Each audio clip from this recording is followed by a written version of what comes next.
मेरी भाषा हिंदी भाषा परिवार में आप सभी प्यारे विद्यार्थियों का एक बार फिर से स्वागत है। आज हम कक्षा 9वीं के लिए मिड टर्म की परीक्षा के लिए ही अभ्यास प्रश्न पत्र हल करने वाले हैं। इस पूरे प्रश्न पत्र को हल करने के बाद देखने के बाद आपको अच्छे से पता लग जाएगा कि किस तरीके से पेपर आता है, किस तरीके से प्रश्न पूछे जाते हैं और कैसे आप तैयारी कर सकते हैं।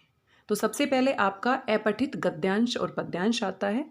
2 आपके अपठित गद्यांश होते हैं और 1 आपका अपठित पद्यांश होता है। सबसे पहला खंड आप यहाँ पर देख सकते हैं। यहाँ पर आपको अपठित गद्यांश और पद्यांश दिए जाते हैं। 2 आपके अपठित गद्यांश आपको मिलेंगे और 1 आपका अपठित पद्यांश आपको देखने को मिलेगा। पहला जो आपका अपठित गद्यांश है उसमें 5 प्रश्न पूछे जाएंगे। 3 आपके एमसीक्यू बेस्ड होंगे और 2 आपके रिटन वाले होंगे। ऐसे ही जो दूसरा आपका अपठित गद्यांश है वहाँ से भी 5 प्रश्न पूछे जाएंगे। 3 आपके एमसीक्यू होंगे और 2 में आपको उत्तर लिखना होगा। इसी प्रकार से जो आपका अपठित पद्यांश है वहाँ पर भी 5 प्रश्न पूछे जाएंगे। 3 आपके एमसीक्यू बेस्ड रहेंगे जिसमें आपको 4 उत्तर मिलेंगे। चारों में से सही उत्तर को आपको निशान लगाना है और 2 में आपको अपना उत्तर खुद समझकर लिखना है। तो आइए इसका अभ्यास कर लेते हैं। पहले खंड से आप अपठित गद्यांश और पद्यांश यहाँ पर देख सकते हैं। यहाँ पर आप पहला अपठित गद्यांश देख सकते हैं। इसको आप पढ़ लीजिएगा, अच्छे से पढ़ लीजिएगा और अच्छे से अगर हम एक बार पढ़ लेते हैं थोड़ा समय निकाल कर तो प्रश्नों को समझना और उनके उत्तर देना आसान हो जाता है। वृक्ष मानव मित्र है। तो जो पेड़ होते हैं, वृक्ष होते हैं, मानव के मित्र हैं, हम सभी जानते हैं। ये मानव को दैहिक क्या होता है? शरीर से संबंधित। ये मानव को दैहिक, दैविक और भौतिक तीनों से मुक्ति दिलाने में सहायक है। दैविक क्या होता है? देव में एक प्रत्यय जोड़ने से दैविक बना है। तो ये जो हमारा आत्मिक शांति आप कह सकते हैं, आत्मिक सुख आप कह सकते हैं इसे। भौतिक जो सांसारिक सुख सुविधाएं होती है उससे संबंधित होता है। तो तीनों से मुक्ति दिलाने में सहायक है। नीम के विषय में कहना ही क्या है? इसकी उपयोगिता अवर्णनीय है। अवर्णनीय क्या होता है? जिसका वर्णन करना मुश्किल हो, जिसका वर्णन हम नहीं कर सकते। यानी कि जो नीम का वृक्ष होता है वो औषधीय गुणों वाला होता है, मेडिसिन प्लांट होता है। इसमें इतने सारे गुण होते हैं, इतनी सारी बीमारियों का इलाज होता है। हमारी हवा शुद्ध होती है कि अगर नीम के पेड़ के आसपास हम रहते हैं और नीम के पेड़ से अगर हम अपना इलाज करते हैं, बहुत सारी बीमारियों का इलाज बड़ी आसानी से कर सकते हैं। इसका रस, नीम का रस, गोंद, पत्ती, फल, बीज, तना सभी उपयोगी हैं। नीम के संबंध में एक प्रसिद्ध कहानी है। यूनान देश के एक वैद्य ने भारतीय वैद्य की परीक्षा लेनी चाहिए। यूनानी वैद्य ने भारतीय वैद्य के पास अपना एक दूत भेजा। पत्र में लिखा था, श्रीमान मैं एक कुष्ठ रोगी को भेज रहा हूँ। कुष्ठ रोगी क्या होता है? जिसको स्किन डिजीज होती है, जिनको ऊपर जो त्वचा होती है, स्किन होती है, उसमें रोग हो जाता है। आप इसे ठीक कर वापस भेज दें। भारतीय वैद्य ने प्रत्युत्तर के साथ, प्रत्युत्तर क्या होता है? प्रति उत्तर, जो उन्होंने पूछा उसका उत्तर दिया और दूत को वापस भेज दिया और कहा कि रास्ते में तुम्हें जहाँ जहाँ नीम का वृक्ष मिले उसी की छाया में विश्राम करना, उसी की पत्ती और छाल का काढ़ा पीना और नीम के जल से ही स्नान करना। कुछ समय पश्चात यूनानी दूत अपने वैद्य के समक्ष प्रत्युत्तर के साथ उपस्थित हो गया।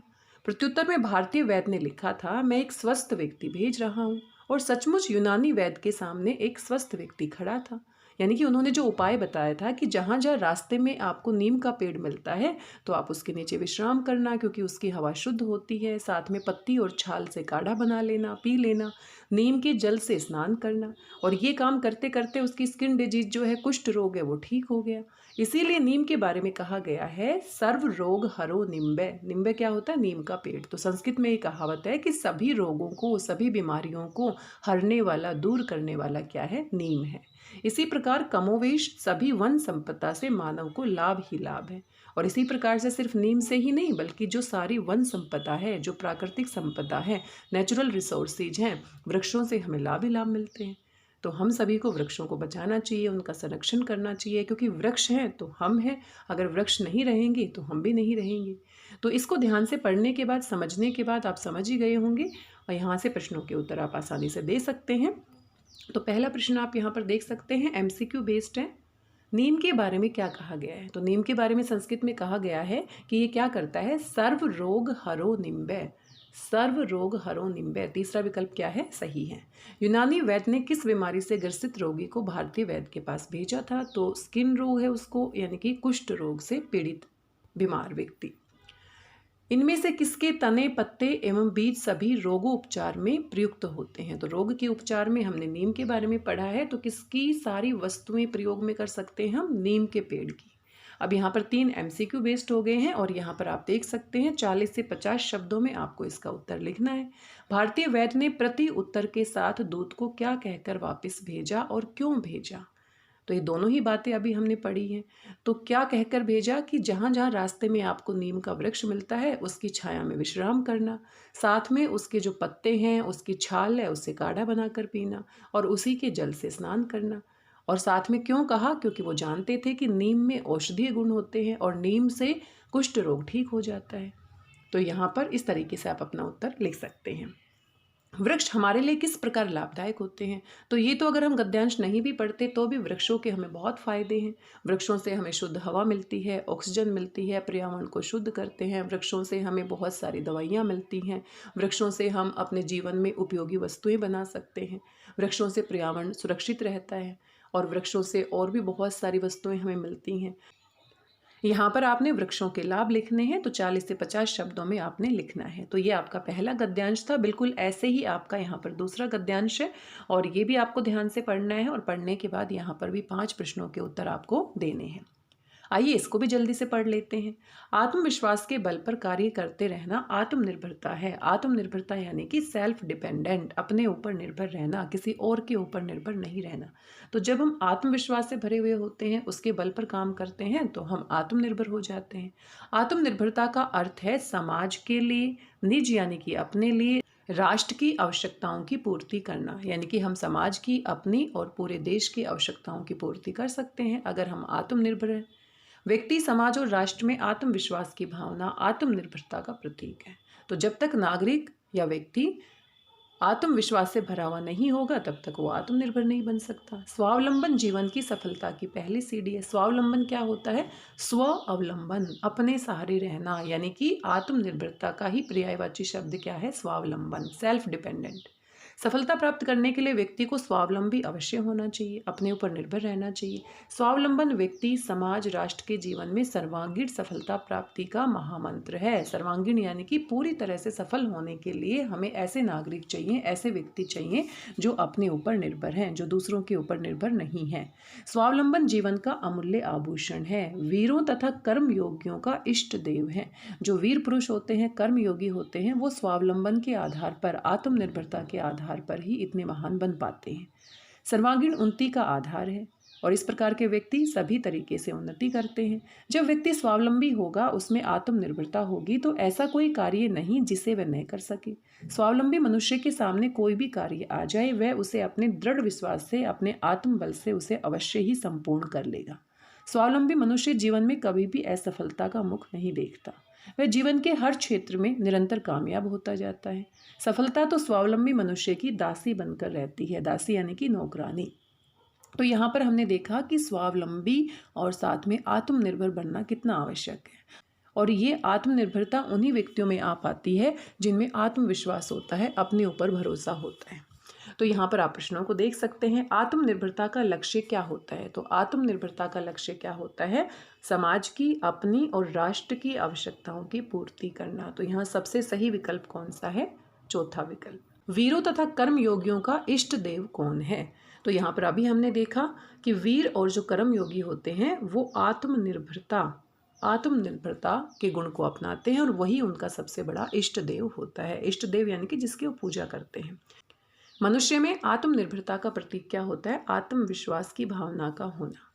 और यहाँ पर बाकी के जो 2 प्रश्न पूछे गए हैं उसमें आपको उत्तर लिखना है 40 से 50 शब्दों में, जैसा कि पिछले गद्यांश में था। जीवन के प्रत्येक क्षेत्र में कौन निरंतर सफलता प्राप्त करता है? जो आत्मनिर्भर होता है, स्वावलंबी होता है। और स्वावलंबी बनने के लिए आत्मविश्वास का होना बहुत आवश्यक है। जिस व्यक्ति में आत्मविश्वास होता है वो स्वावलंबी बन जाता है और अपना, समाज का और राष्ट्र का उत्थान करता है, उन्नति के पथ पर आगे बढ़ता है। तो इस तरीके से आप अपना उत्तर लिख सकते हैं। जीवन में सफलता प्राप्ति का महामंत्र क्या है? आत्मनिर्भरता।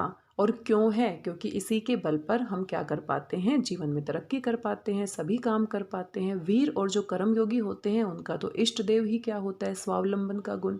अपने ऊपर वो विश्वास करते हैं और अपने ऊपर निर्भर रहते हैं। गद्यांश के आधार पर उत्तर दें। तो जो बातें हमने अभी गद्यांश के आधार पर आपने अपना उत्तर लिखना है। आगे आप देख सकते हैं काव्यांश दिया गया है। तो गद्यांश को हम पढ़कर आसानी से समझ जाते हैं, लेकिन काव्यांश में थोड़ा सा हमें ध्यान देने की आवश्यकता होती है, क्योंकि वहाँ पर कविता की पंक्तियाँ होती हैं और पहले कविता हमने नहीं पढ़ी होती है, तो थोड़ा सा मुश्किल हो सकता है। तो ये जो है मेघ आए हमारी कविता है और सर्वेश्वर दयाल सक्सेना जी की कविता है, जो एनसीईआरटी की पाठ्यपुस्तक में कक्षा 9 की पाठ्यपुस्तक में ही दी गई है। लेकिन ये हमने नहीं पढ़ी है डीबीएससी बोर्ड में, तो इसीलिए ये अपठित काव्यांश के रूप में आपके सामने है। तो यहाँ पर चलो पढ़ लेते हैं। मेघ आए बड़े बन ठन के यानी कि अच्छे से तैयार होके। तो मेघ क्या होते हैं? बादल होते हैं, और बादलों को बन ठन के आते हुए दिखाया गया है। इसका मतलब यहाँ पर मानवीकरण अलंकार है। तो अलंकार आपने पढ़े होंगे। मानवीकरण अलंकार क्या होता है? जब प्रकृति की वस्तुओं को या निर्जीव वस्तुओं को इंसान की तरह कार्य करते हुए दिखाया जाता है। तो मेघ आए बड़े बनठन के, संवर के, कि सज सवर के और बनठन के तैयार हो के बादल आए हैं। आगे आगे नाचती गाती बयार चली। बयार क्या होती है? हवा। और जैसे ही बादल छा गए हैं आसमान में और आ गए हैं, तो आगे आगे क्या आ रही है? हवा आ रही है। हवा के झोंके आ रहे हैं, ठंडी ठंडी हवा के झोंके। दरवाजे खिड़कियां खुलने लगी गली गली, और गली गली में दरवाजे और खिड़कियां खुल गई हैं। तो जैसे यहाँ पर तुलना की गई है कि जो मेघ हैं वो मेहमान के रूप में आए हैं। जब मेहमान घर में आते हैं तो ऐसा लगता है कि दरवाजे और खिड़कियां हम खोल देते हैं। तो बादल भी जब आते हैं तो लोग बादल को देखने के लिए बारिश के इंतजार में अपने घर के दरवाजे खिड़कियां खोल देते हैं, ठंडी ठंडी हवा चलती है। तो यहाँ पर तुलना की गई है कि मेघ जो है वो मेहमान के रूप में आए। पाहुन, पाहुन क्या होता है? मेहमान। जो मतलब जैसे आए हो गांव में शहर के। तो जो आए हो गांव में शहर के, ऐसे लग रहा है कि बादल रूपी जो मेहमान है वो शहर से गांव में आया है और लोग उसका स्वागत करने के लिए दरवाजे खिड़कियां खोल खोल कर उन्हें देख रहे हैं। तो यहाँ पर क्या है? उत्प्रेक्षा अलंकार है। जो, जैसे, मानो, मनु, मनहु, इस तरह के शब्दों का जहाँ पर प्रयोग होता है और उपमेय में उपमान की संभावना दिखाई जाती है। पेड़ झुक झांकने लगे गर्दन उचकाए। तो पेड़ों का भी मानवीकरण है। पेड़ झुक गए हैं और झांक रहे हैं। झांकना मतलब देखना, और अपनी गर्दन यानी कि अपनी गर्दन को उचका उचका कर, ऊपर कर कर कर देख रहे हैं। अब मान लीजिए हम किसी को देखते हैं और बहुत दूर से अगर आ रहा है तो हम अपनी गर्दन को उचका उचका कर देखते हैं, ऊंचा कर कर देखते हैं। तो यहाँ पर पेड़ों की तुलना किससे की गई है? व्यक्तियों से। यहाँ पर भी क्या है? मानवीकरण। आंधी चली आंधी चल रही है, धूल भागी घाघरा उठाई। तो धूल को एक महिला के रूप में यहाँ पर मान लिया गया है कि वो अपना घाघरा उठाकर ऐसे लग रहा है जैसे भाग रही है। बांकी चितवन उठा नदी, और नदी है वो भी, यहाँ पर भी नदी का मानवीकरण है। नदी भी एक युवती के रूप में ऐसे लगता है कि बांकी चितवन, नदी को एक महिला के रूप में दिखाया गया है। बाकी चितवन क्या होता है? चंचल मन। तो नदी है ऐसे उठ रही है, ऐसे उसमें लहरें उठ रही है, चंचल लहरें उठ रही हैं। ठिठकी मतलब थोड़ी देर के लिए रुकी, घूंघट सर के, और घूंघट उठाकर देख रही है। तो एक महिला के रूप में नदी की कल्पना की गई है। तो यहाँ पर भी मानवीकरण है। पूरी ही कविता में हम मानवीकरण अलंकार देख सकते हैं। बूढ़े पीपल ने आगे बढ़कर जुहार की। जुहार करना यानी कि स्वागत करना। और बूढ़ा जो पीपल का पेड़ है वो मेहमान का स्वागत कर रहा है। तो हमारे घर में भी जो बड़े बुजुर्ग होते हैं वो कोई मेहमान जब आता है तो उसका स्वागत किया जाता है। बरस बाद सुधी लेनी। बरस यानी कि बरसों बाद, सुधी मतलब सुध, लेना मतलब लेना, कि बहुत दिनों के बाद बादल आए। तो बहुत दिनों से बारिश नहीं हुई है और जैसे ही जब ये बादल छा जाते हैं आसमान में तो ऐसे लग रहा है कि जैसे कोई मेहमान है वो शहर से गांव में बहुत दिनों के बाद आया है। तो बोली अकुलाई लता। तो लता यहाँ पर एक महिला के रूप में दिखा दिया है। अकुलाई मतलब बेचैन होकर जो लता है, लता रूपी महिला है, वो देख रही है ओट किवार की ओट से देख रही है कि भाई मेहमान आ गए हैं, बादल आ गए हैं। तो वो कहती है कि बहुत दिनों के बाद सुध ली, कि कितने दिन हो गए, तुम तो भूल ही गए हमें, तुम तो आए ही नहीं हो। हरसाया ताल लाया पानी परात भर के। और इस खुशी में हरसाया ताल, ताल क्या होता है? तालाब। तालाब क्या हो गया? बहुत खुश हो गया है और परात में पानी भर कर लाया है। तो आपने देखा होगा जो मेहमान होते हैं उनका स्वागत करने के लिए उनके सम्मान में परात में पानी से उनके पैर धुलाए जाते थे। आज भी कहीं कहीं ये परंपरा है। धीरे धीरे ये परंपराएं खत्म होती जा रही हैं, लेकिन पहले ऐसा होता था कि परात में पानी से जो मेहमान होता था या दामाद होता था घर का, उसका स्वागत किया जाता था, उसके पैर धुलवाए जाते थे। किसके आने से दरवाजे खिड़कियां खुलने लगी? तो यहाँ पर मेघ के आने से दरवाजे खिड़कियां खुलने लगी, क्योंकि मेघ जो है आसमान में, बादल जब छा जाते हैं तो लोग उनको देखने के लिए क्या करते हैं? अपने दरवाजे और खिड़कियां खोल देते हैं। और मेघ यहाँ किसके रूप में आया है? मेहमान के रूप में। तो मेहमान को देखने के लिए भी दरवाजे और खिड़कियां क्या हो जाती हैं? खुलने लगती हैं। ये पूरी कविता कौन से अलंकार का आवरण लिए हुए है? तो पूरी कविता में कौन सा अलंकार है? अभी हमने देखा मानवीकरण। नदी का मानवीकरण है, लता का मानवीकरण है, वृक्ष का मानवीकरण है, तालाब का मानवीकरण है।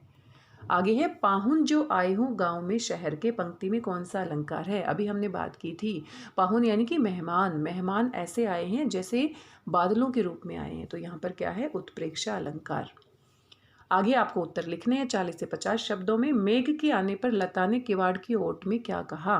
क्या कहा कि बहुत दिनों के बाद, बरस बाद सुधि लेनी, कि बहुत दिनों के बाद तुमने हमारी सुध ली, तुम्हें हमारी याद आई। सुधि लेने का मतलब क्या होता है? याद आना, कि बहुत दिनों के बाद तुम आए हो, यानी कि कहीं ना कहीं हमें भूल गए हो, हमारी याद नहीं आती थी। तो इसके बारे में आपने लिखना है।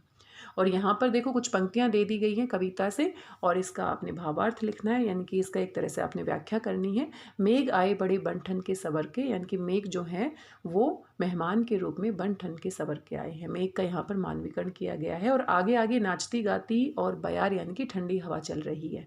दरवाजे खिड़कियाँ खुलने लगे हैं क्योंकि लोग उनको देख रहे हैं, दरवाजे खिड़कियाँ खोलकर उनका स्वागत कर रहे हैं। पाहुन जो आए हों गाँव में शहर के, और ऐसा लग रहा है जैसे जो बादल रूपी मेहमान हैं वो शहर से गाँव में आए हैं, और वैसा ही माहौल बन गया है उनके स्वागत का जैसा किसी मेहमान का स्वागत शहर से गाँव में आने पर किया जाता है। तो इस तरीके से आप इसका भावार्थ लिख सकते हैं। यहाँ पर आप दूसरा खंड देख सकते हैं, और दूसरा जो खंड होता है आपका ये व्याकरण से संबंधित होता है। तो यहाँ पर पेपर का पैटर्न आप अच्छे से समझ सकते हैं, ताकि जब आपकी मिड टर्म की परीक्षा होगी तो आपको कोई दिक्कत नहीं होगी। तो यहाँ पर व्याकरण के जितने भी टॉपिक आपने तैयार किए हैं मिड टर्म के पाठ्यक्रम में जो दिए गए हैं, तो वहाँ से प्रश्न पूछे गए हैं। तो यहाँ पर 16 से लेकर 20 तक के जो प्रश्न हैं वो मल्टीपल चॉइस हैं, बहुवैकल्पिक हैं। चोर ने माजी से पूछा, आप चोर के हाथ का पानी पी लेंगी? तो यहाँ पर सवाल किया जा रहा है। और अर्थ के आधार पर वाक्य के भेद आपके पाठ्यक्रम में है। तो देखो सवाल जब पूछते हैं तो कौन सा वाक्य होगा? प्रश्नवाचक। निषेधवाचक में क्या होता है? काम के नहीं होने का पता चलता है। आज्ञावाचक में हम आज्ञा देते हैं किसी कार्य को करने की, और विधानवाचक में साधारण तरीके से हम जानकारी बताते हैं।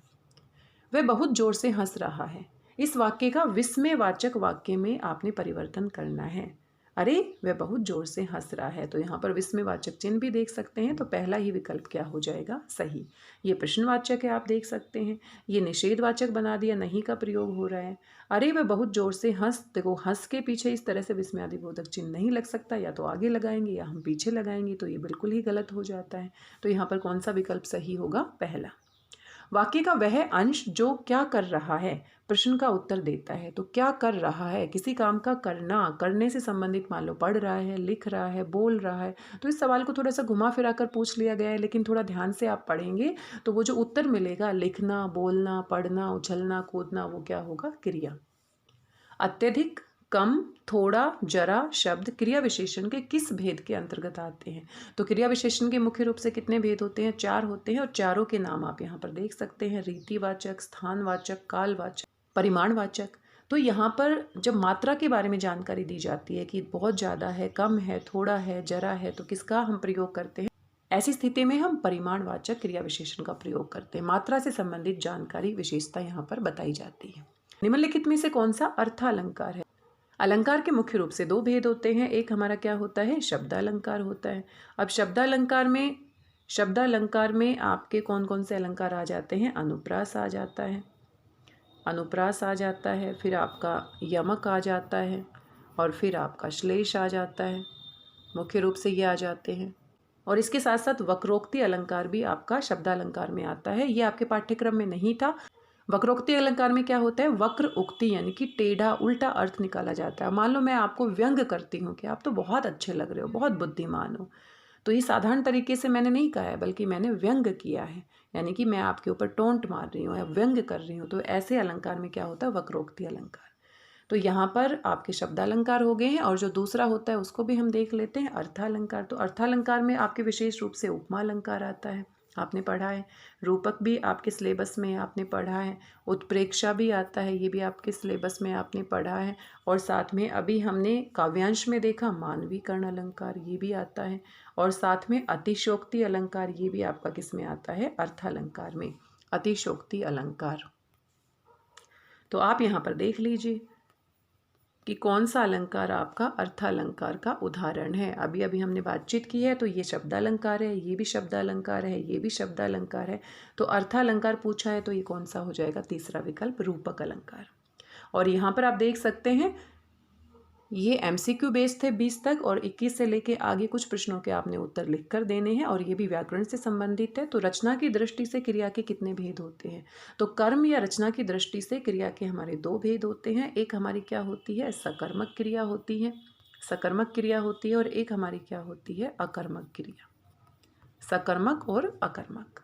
और उसका एक एक उदाहरण लिखना है। तो सकर्मक, जैसे वह आम खाता है तो आम यहाँ पर कर्म है। वह दौड़ता है तो दौड़ना सिर्फ अपने आप में होने वाली क्रिया है, तो वो क्या है? अकर्मक। तो इस तरीके से आप इसका उत्तर लिख सकते हैं। अर्थ के आधार पर वाक्य कितने प्रकार के होते हैं? तो अर्थ के आधार पर वाक्य आपके 8 प्रकार के होते हैं, और सबके नाम आपको लिखने हैं। तो विधानवाचक हो गया, निषेधवाचक हो गया, प्रश्नवाचक हो गया, आपका आज्ञावाचक हो गया, संकेतवाचक हो गया, संदेहवाचक हो गया, इच्छावाचक हो गया, विस्मयादिबोधक हो गया। तो इस तरीके से कुल आपको 8 भेद जो हैं उनके नाम लिखने हैं। आगे है श्लेष और यमक अलंकार, बहुत ही महत्वपूर्ण है, आपने जरूर पढ़े हैं, आपके सिलेबस में है। तो ये श्लेष और यमक अलंकार में अंतर स्पष्ट करना है और एक एक उदाहरण भी देना है। तो जो श्लेष होता है उसमें क्या होता है कि जो शब्द होता है वो बस एक बार प्रयोग होता है और उसके अनेक अर्थ होते हैं। एक बार प्रयोग होगा और अर्थ कितने होंगे? हर बार अलग अलग होंगे। तो ये हमारा श्लेष होता है। जैसे रहीमन पानी राखिए, बिन पानी सब सून, पानी गए ने उबरे, मोती मानुस चून। तो ये बहुत ही फेमस उदाहरण है, आपने जरूर पढ़ा होगा जब आप इस टॉपिक को तैयार कर रहे होंगे। तो यहाँ पर जो पानी है, पानी 3 अर्थ में प्रयोग किया गया है। मोती के अर्थ में चमक होती है, मनुष्य के अर्थ में क्या होता है? मान सम्मान या लज्जा आप कह सकते हैं, और चून के अर्थ में साधारण पानी होता है। श्लेष अलंकार। ऐसे ही यमक अलंकार होता है। तो यमक अलंकार में क्या होता है? एक शब्द 2 या 2 से अधिक बार प्रयोग होगा, 2 या 2 से अधिक बार प्रयोग होगा, और हर बार क्या होगा? अलग अर्थ होगा, अलग अर्थ होगा। तो जैसे काली घटा का घमंड घटा, तो घटा बादल होता है और दूसरा जो घटा है उसका मतलब क्या होता है? कम होना। तो इस तरीके से आपने इसकी परिभाषा भी लिखनी है और उदाहरण भी लिखने हैं। उदाहरण जब तक आप नहीं लिखेंगे तो आपका जो उत्तर है वो अधूरा माना जाएगा। कालवाचक, रीतिवाचक क्रिया विशेषण का एक एक उदाहरण लिखना है। तो यहाँ पर भी आपको परिभाषा भी बतानी है और एक एक उदाहरण लिखना है। कालवाचक क्या होता है? जहाँ पर क्रिया की समय से संबंधित विशेषता बताई जाती है। जैसे वह कल बाजार जाएगा, बाजार जाएगा कब जाएगा? कल जाएगा। ऐसे रीतिवाचक, जिसमें क्रिया के करने के तरीके के बारे में पता चलता है। वह धीरे धीरे दौड़ता है, वह बहुत तेज बोलता है, वह बहुत तेज चिल्लाता है। तो यहाँ पर इस तरीके से आपने परिभाषा भी लिखनी है और एक एक उदाहरण लिखना है। एक बात का ध्यान रखना है, कई बार आपसे परिभाषा लिख देते हैं या सिर्फ उदाहरण लिख देते हैं, लेकिन दोनों चीज़ें लिखने पर आपको पूरे अंक प्राप्त होंगे। रमेश मैदान में खेल रहा है। इस वाक्य में प्रयुक्त होने वाले क्रिया विशेषण को लिखें और क्रिया विशेषण का प्रकार भी बताएं। रमेश मैदान में खेल रहा है, तो खेल रहा है और कहाँ खेल रहा है? सवाल अगर हम पूछते हैं कहाँ खेल रहा है तो हमें उत्तर मिलता है मैदान में। तो मैदान यहाँ पर क्या है? स्थान है। तो ये क्या है? आपका स्थानवाचक क्रिया विशेषण। कौन सा क्रिया विशेषण हो जाएगा? स्थानवाचक क्रिया विशेषण। तो इस तरीके से आप इसका उत्तर लिख सकते हैं। यहाँ पर जो दूसरा खंड है वहाँ पर प्रश्न संख्या 16 से लेके और 25 तक आपके कुल प्रश्न हैं, और ये आपके ग्रामर से संबंधित है। 16 से 20 तक आपके किससे संबंधित थे? एमसीक्यू बेस्ड थे, और 21 से लेके 25 तक आपके कितने हो गए हैं? ये रिटर्न वाले हो गए हैं। आगे तीसरा खंड देख सकते हैं। तो व्याकरण के बाद आपने पाठ्यपुस्तक पढ़ी, और पाठ्यपुस्तक में जो पाठ आपने पढ़े हैं मिड टर्म के पाठ्यक्रम में, तो वहाँ से सवाल पूछे गए हैं। तो यहाँ पर आप देख सकते हैं कि निम्नलिखित प्रश्नों के 26 से लेके 30 तक जो पाठ्यक्रम से संबंधित है, 40 से 60 शब्दों में आपने उत्तर देने हैं, और आपको उत्तर के लिए अलग से पुस्तिका नहीं दी जाएगी, बल्कि यहीं पर आपको अपना उत्तर लिखना है। जगह दी गई है। तो ये जो जगह है ना, ये बिल्कुल सही है, 40 से 60 शब्दों के हिसाब से दी गई है, और आपको बहुत खुला खुला नहीं लिखना, आपको थोड़ा सा मैनेजमेंट करना पड़ेगा कि जितना आपका यहाँ पर स्पेस दिया गया है उसी में आपका उत्तर आ जाए। कविता पानी में घिरे हुए लोग आपने पढ़ी है। मैं कवि ने लोगों की किन किन विशेषताओं का उल्लेख किया है? कोई 3 विशेषताएं लिखिए। तो कविता पढ़ने के बाद, समझने के बाद आप समझ ही गए होंगे। आसान सा प्रश्न है कि पानी में घिरे हुए लोग हिम्मत नहीं हारते हैं, वो कोशिश करते रहते हैं। जो भी सामान उनके आसपास होता है उसको जुटाकर वो अपने जीवन यापन के लिए वहाँ पर कोशिश करते हैं। जैसे आम की गुठलियों को खा लेते हैं, तंबू तान लेते हैं, टूटी लालटेन को जला लेते हैं, और वो अंतिम समय तक कोशिश करते रहते हैं। सहायता प्राप्त करने के लिए वो ऊंची ऊंची आवाज़ें लगाते हैं, लोगों को संकेत देने के लिए लालटेन जलाते हैं, और इस तरीके से वो बहुत ही आत्मविश्वास से भरे हुए होते हैं। बहुत ही धैर्यवान होते हैं, धैर्य बनाकर रखते हैं और सहयोग की भावना उनमें होती है। एक दूसरे के सहयोग से वो इस मुसीबत से पार पाने का पूरा प्रयास करते हैं। इसके अलावा भी आपने कविता जो पढ़ी है, समझी है, उसके आधार पर 3 विशेषताओं को विस्तार से आपको लिखना है। जादू टूटता है कहानी आपने पढ़ी है, पाठ के आधार पर लक्ष्मण सिंह का शब्द चित्र प्रस्तुत करें। तो लक्ष्मण सिंह इस कहानी के मुख्य पात्र हैं और किस तरीके से वो कर्तव्य दिखाते हैं। दुबले पतले व्यक्ति हैं, बहुत ही कम उम्र है लेकिन अपनी उम्र से ज़्यादा दिखाई देते हैं, उनके गाल बिल्कुल पिचके हुए हैं और किस तरह से उनका रंग कभी गोरा हुआ होगा लेकिन अभी वो क्या है, बार बार जगह जगह पर जाते हैं, कर्तव्य दिखाते हैं तो उनका रंग क्या हो गया है, सांवला हो गया है। अपने परिवार का पालन पोषण करते हैं और किस तरीके से वो एक लोहे की रोड को क्या कर देते हैं, मोड़ देते हैं, लेकिन बाद में वो किस तरह से गिड़गिड़ाते हैं और किस तरह से वो व्यवहार कुशल हैं कि बार बार मना करने पर भी प्रधानाचार्य के पीछे इस तरह से निवेदन करते हैं। और ये सारी बातें जो पाठ में आपने पढ़ी हैं वो आपने यहाँ पर लिखनी है। मेरे संग की औरतें के आधार पर सोचकर लिखिए कि दादी ने पतोहू के लिए पहले बच्चे के रूप में लड़की पैदा होने की मन्नत क्यों मांगी।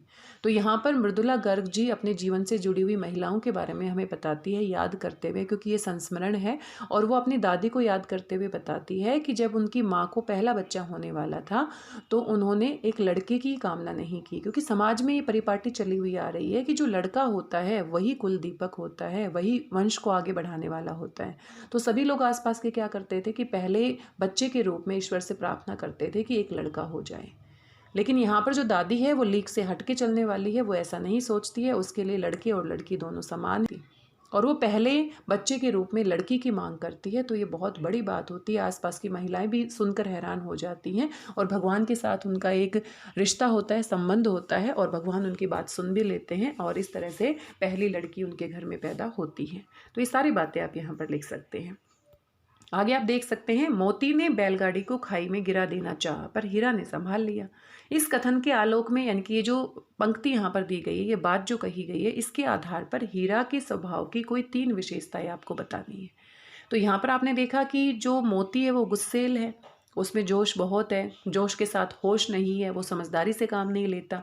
लेकिन हीरा जो है वो समझदारी से काम लेता है, उसमें बहुत धैर्य है और साथ में वो किसी को चोट नहीं पहुंचाना चाहता, वो दूर की सोचता है। तो इस तरीके से आप 3 या 4 बिंदु यहाँ पर लिख सकते हैं। 3 आपसे पूछे गए हैं तो 3 को आप विस्तार से लिख सकते हैं। आगे ये लहासा की ओर यात्रा वृत्तांत हमने पढ़ा है, राहुल सांकृत्यायन जी इसके लेखक हैं और ये आपका तीसरा इकाई का पाठ था। तो दौरान लेखक को किन किन कठिनाइयों का सामना करना पड़ा। तो पूरे पाठ में हमने पढ़ा कि जो पहाड़ी इलाका है वहाँ पर रास्ते बहुत ही मुश्किलों से भरे हुए होते हैं, कोई भी चोर लुटेरा वहाँ पर मिल जाता है, जान माल की हानि होती है, लोगों के पास हथियार होते हैं, कोई कानून नहीं है हथियार का, कोई भी किसी को गोली मार सकता है, मृत्यु होने के बाद किसी को कानो कान खबर भी नहीं होती है और साथ में लोग वहाँ पर जो लोग हैं बाहर के व्यक्तियों पर विश्वास नहीं करते तो वो भिखमंगों का वेश बनाकर भी जाते हैं और वहाँ पर रास्ते ऊंचे नीचे हैं, कभी बहुत ही ठंडी होती है, कभी सूर्य की धूप आने की वजह से गर्मी होती है और इस तरीके से तापमान बदलता रहता है, तो बहुत ही कठिनाइयों का सामना करना पड़ा।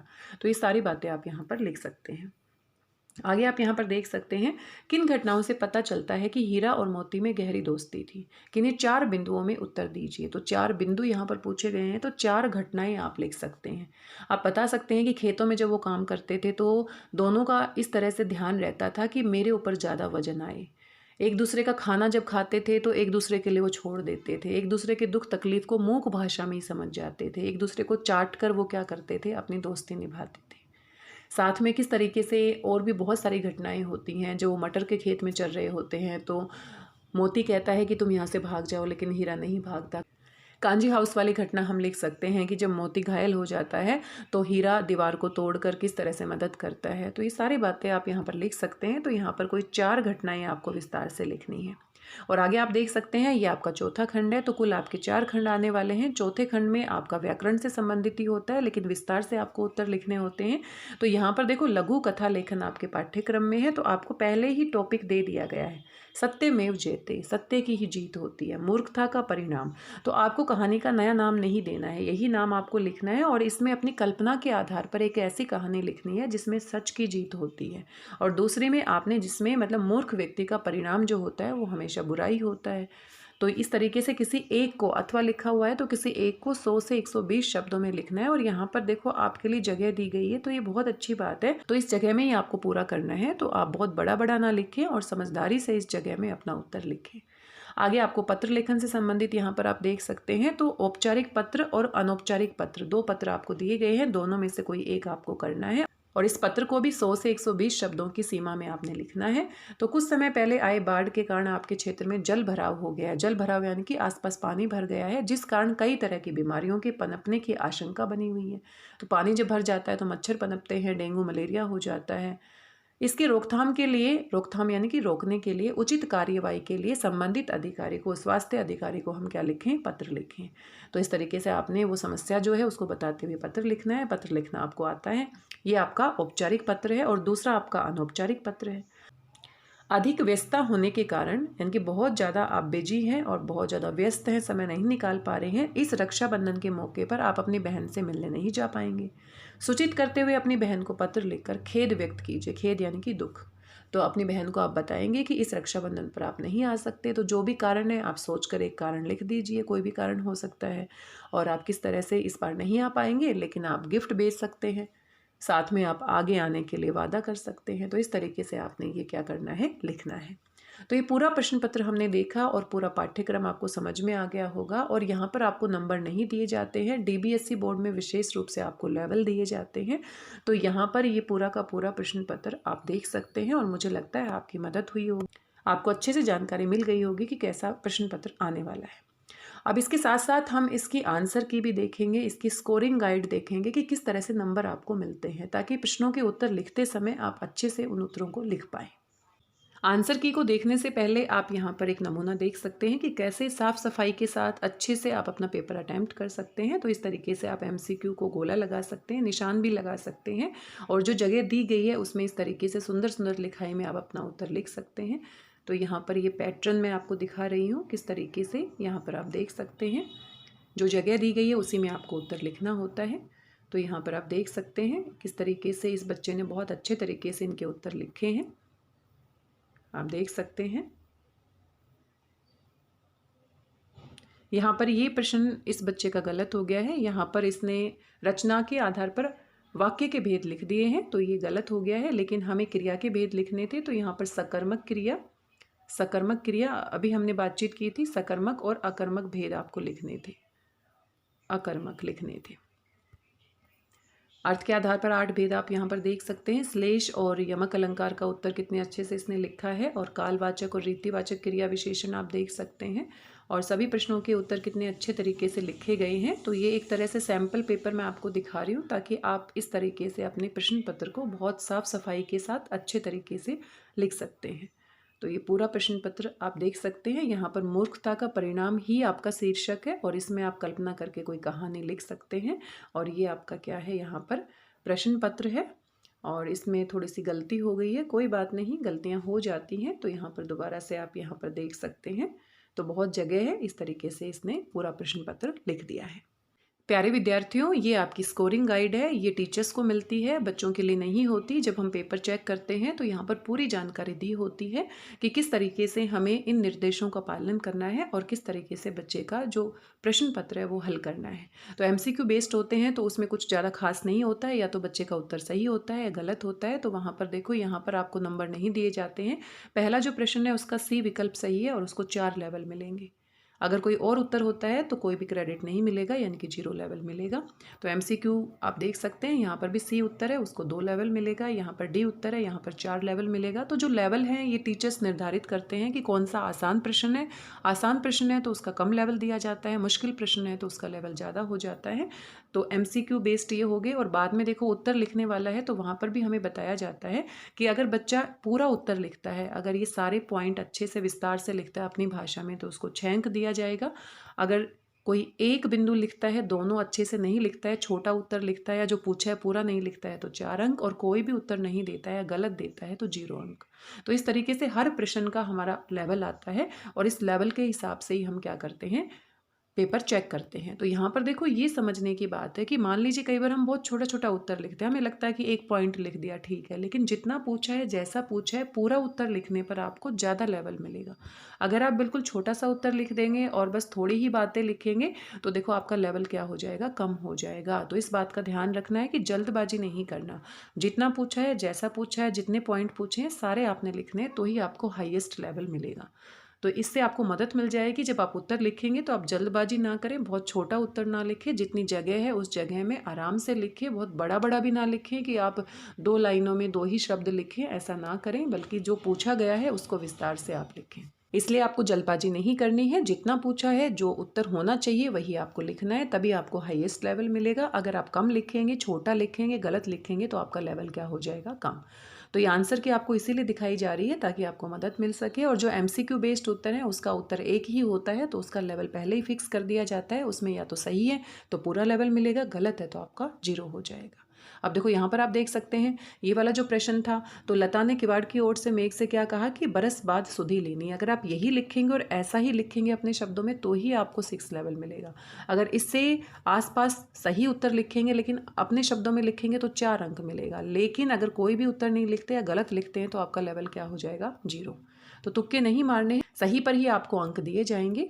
तो यहाँ पर आप देख सकते हैं 8 लेवल अगर आपको लेना है तो विस्तार से आपको ये पूरा का पूरा इसकी व्याख्या क्या करनी है, लिखनी है। और यहाँ पर अगर थोड़ा कम आप लिखेंगे तो 6 अंक मिल जाएंगे, लेकिन आपका उत्तर सही होना चाहिए। बिल्कुल ही गलत आप लिखते हैं तो वहाँ पर आपका लेवल कितना हो जाता है, 0।